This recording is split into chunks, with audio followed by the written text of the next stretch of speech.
The Wall of Fame was kind of a 3-year project ever since I arrived here. We had our first alumni week, and I've always been a big alumni person.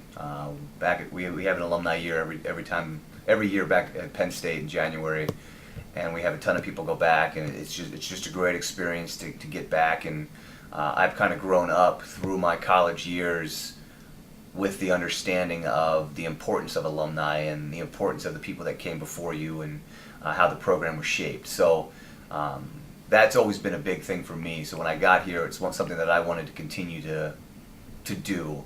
So we started it the first year, and then talking to the alumni that first year, they had talked about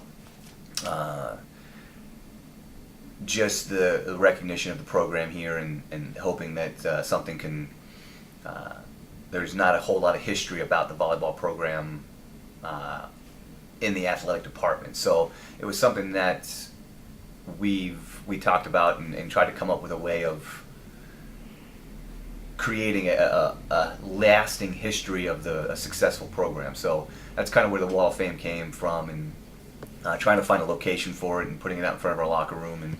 And we came up with a good criteria for that. I sat down with Joe and came up with ever All-American, if you ever were a player of the year in the conference, or if you're ever a 2-time first-team all-conference player, you automatically make the Hall of Fame. And then from there, there's a committee, which is me, Joe, and Laura, who will sit down and look over the past of people who are nominated and kind of make decisions based on that criteria. But so we have the Hall of Fame thing was great this weekend to have. I think we had 12 of the 19 that were inducted coming back, and then we also had a good number that have come back for the past few years. And then in the locker room, we also have every person who's ever played here is on a plate somewhere with their number represented in our locker room. So the goal is to have every single alumni ever play at the College of Charleston to be represented somewhere in the locker room in this building.